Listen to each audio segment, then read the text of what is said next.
Hey everyone, welcome back to the channel, and we are continuing on with our Jeep series. For those of you that haven't followed along, '09 Jeep Wrangler, around 120,000 miles on it, 3.8 liter V6. We're doing a mechanical restoration. We're working on quite a few systems, and we're doing repairs, maintenance, and some upkeep, and just while you're in there things for this vehicle owner, because that's what they want to do. They want to keep this thing for a lot longer. So today's video, we're going to be doing the front shocks right here, which we've already replaced, but I forgot to film the intro. So you currently see a new shock, but next clip the old one will be there and I'll show you how to replace it. So let's go ahead and get into this. Once you have your wheel removed, where you're going to want to begin, and where I like to begin on these, is right up top. I'll attack that nut up there that is holding the shock to our body. Now, I'm going to zoom everybody in so you guys can see a clear visual, hopefully, and let's get some lighting in there. If you go all the way up there, it's really tight spacing, but there is a nut and then there's the shock body.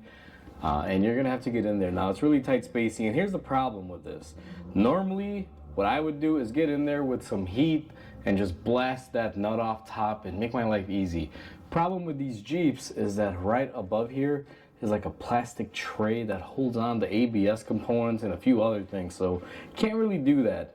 What I always recommend is just hitting them with some penetrating oil and letting them sit for a little bit. Maybe do this a week prior to replacing these. Just keep spraying them every day with penetrating oil to loosen up that top bolt. So let me grab a few tools and show everyone how I do this. So what I like to do as far as removing these is you're going to grab a 17mm wrench, regular box end. You're going to go ahead and put it in here, and I like to tuck it up right up against that frame. Then we have a gear wrench, 16mm XL wrench, and what I like to do is go in here with, actually I went on the wrong end, the fixed end first. Let's see if we can break this loose. Okay, so it looks like it broke loose just like that. Now what I'm gonna do is switch out to my ratcheting end here, and we are just going to basically ratchet it off one turn at a time. Now I dropped my wrench, but what I was trying to do there is say that you may get to a point where you ratchet this off quite a ways and then it just sticks and you can't go anymore. If that happens, keep going. If the nut is binding on the shaft, usually it's because of rust, and if you keep turning it, you'll bend the whole shaft and just snap off the bolt with it all in all, and that's usually one of the best outcomes, so you don't have to unscrew it all the way. So I'm gonna go ahead and do this off camera, and let's just see if ours breaks or if it comes off with the nut. So on this particular side, we actually got lucky. Our nut was actually able to come off very easily. I did soak this for 3 days. As everyone can see, it came off nice and easy. Doesn't matter because we don't really need it. Now I do want to show everyone, because I already did the passenger side on this, and this is the passenger side shock, and you can see where it broke off cleanly from that shaft. This can happen as well. Doesn't matter, whichever way it comes off, you just got to get it off, and it's not really a worry. Now that we have this off, it is time to focus on our bottom holding bolt, which is going to be right about there, this guy right here. I'm gonna have to raise the car up, and I'm gonna put a jack underneath it to support the axle, because we're gonna need to move it up and down to get that off easily. If you follow your shock a little further down, you'll see we have the base here. It has a nut and bolt, and what I'm gonna do is, since the nuts on the, or the bolt I should say, is a little rotted up, I'm just gonna use my crescent wrench on there to hold it, and then the other end is a 18mm on my 3/8 impact. And that was a bad angle. I'm trying not to block the camera while doing this. Just like that. And if you guys saw a flying wrench, that was the 17mm from up top on the strut that I forgot to take out.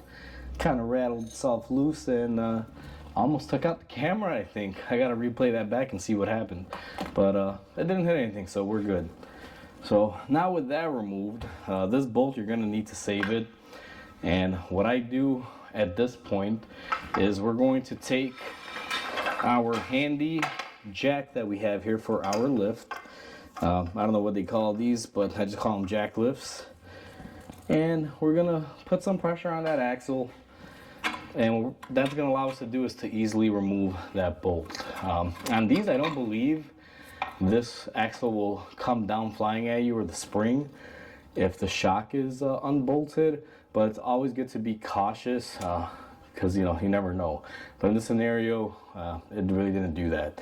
So as everyone saw, we just kind of pulled our old shock out, and that's going to be for the trash pile. So let me go ahead and grab our new shock. I have everyone zoomed up here. Now last clip we got our shock out, and this is where you want to be careful. If you just take your new shock and put it in there, it might scare you because we removed the nut, but I don't remove the washer and the bushing until I have that old shock out. So you're going to reach up here, and what you should have, if you haven't removed it already, is the old bushing and the little washer. So be mindful of that, because if you don't, it'll probably scare you, because when you stick in the new shock, it's basically going to want to come down at you, and it could freak you out. Now I'm going to show everyone, this is our new strut right here, and notice that we don't have our bushings or anything set up on it.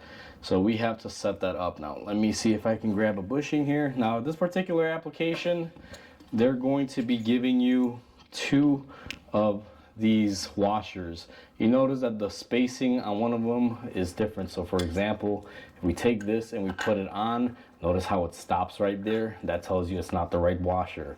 You won't be able to install it that way. You got to take the bigger one that slides all the way down. Then we take our bushing. Now these bushings are the same, and that's where you're going to want to set up before you stick it into its locating position. And then you're going to want to keep your other bushing and bolt handy, or nut I should say. So basically we got a nut, the bushing, and the other washer. And the position when we install it up top, like we will be doing here in a second, it's gonna go with the cone facing down. So if you look at it, the flat side up. And just to give everyone an idea here, let me climb up on my step ladder. And what you're gonna wanna do here is just get this bad boy lined up, and then we gotta compress it just a tiny bit to get this to fit in all the way. Let me see if I can do it. Just like that. And now that it's in there, it'll stay. I'm gonna take my bushing, my washer facing down like this, and I'll probably be blocking the camera, and I might have to put these in here one at a time because this new shock is a lot taller than the old one. So let me take some pressure off with our jack, lower it a little bit. That'll probably help. Yep, that is gonna be more helpful. And now we're just gonna put on our bushing here. We're able to get it just like that. Slide our washer. Then I take my nut and just a couple threads, get it worked in there. Pull it up if you have to. Just start a couple threads just like that. And we got that portion all done. And now we can focus on down here again. So for down here, all we did when we slid it up is we put it in our little groove. We're going to take our nut and bolt, and what we're gonna do is just slide it in there. Now this jack I depressurized a little bit to get that to go up on top, so this is actually fitting in here fairly easy. And just like that, we are golden. Now one thing I will mention to everyone, it's always good to tighten these with the suspension loaded up. The way that you do that is by putting a jack or the tires on and then coming down here and tightening these up while the vehicle is level on the floor. I will be doing that, but it's not going to be in this video or in this part. I just want to make mention of it. That's how you tighten it. But theoretically, at this point, what you'd want to do and what you can do is lower the car, put the wheels on and tighten this, or put jacks underneath and tighten up your bolt down here. I'm going to do this at a little bit at a later date because we are also doing linkages in the front, and I do have, I believe it's called a track bar, that needs to be tightened up while the suspension is loaded up. So I'm going to tighten all of these things together when I get to that. But at this point, you would want to tighten this down however you choose to, but that's how you're supposed to. So to give you an idea, you would put a jack underneath, load up the suspension, see how it's going up, and then you go ahead and torque it into place. For right now, we're gonna leave it loose just for, sake of being.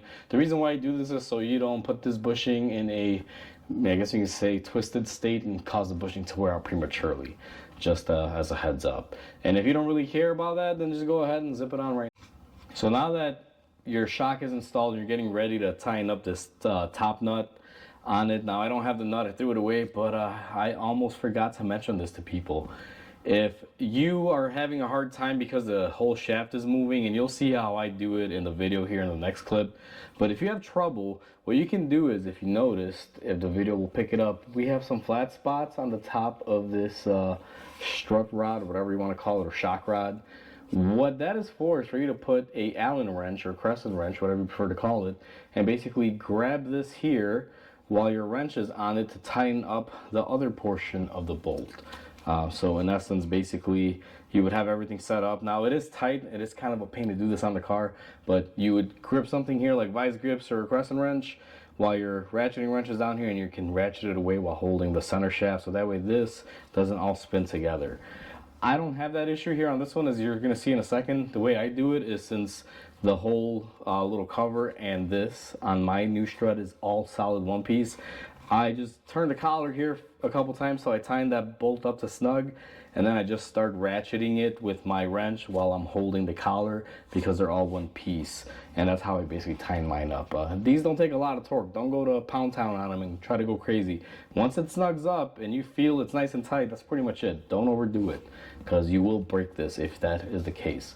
So now with that said, let's go ahead and install the top nut on this new shock. So now what we're gonna do is we're going to tighten up our upper nut here, just to kind of get it started. And what you're gonna want to do now, this particular one doesn't have that cutout down here to hold it with a wrench, but you can easily just spin this collar. It's all one piece on it, and it'll actually get it going fairly easily here. As a matter of fact, let me see if I can use two hands, just using my brain here, not to work hard. It's a lot easier to get it tightened up to a certain point this way, and then when things start getting tight, I can use my wrench. So right about, let's see here, a couple more squeezes.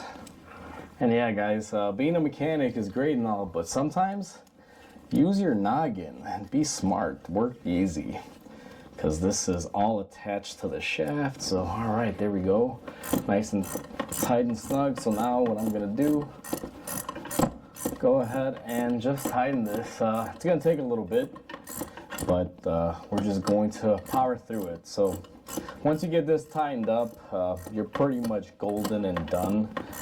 Again, with the exception that you loaded up your suspension and you tightened up that bottom bolt, just to clarify. Even though I didn't show that part, it's gonna happen today later on, because I gotta tighten up some other few things on the suspension while it's loaded up. So either way, I'm gonna tighten this up. It's gonna take a little bit longer instead of dragging it out, and in the next clip I'll show you the final product. Alright, so everything is nice and tight. I actually, this is about an hour after I filmed the last clip. Basically, I've gone ahead and loaded up our suspension.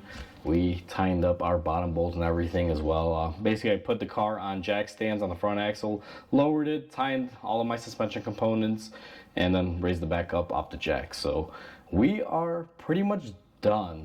Now, as far as the front end goes on this car, that's all we really had to do, was the shocks and the steering linkages and gearbox, which those two will have videos. So if you haven't seen that and you want to know how to replace your linkage or your gearbox, there will be another video regarding that, and I'll probably link it here in the end.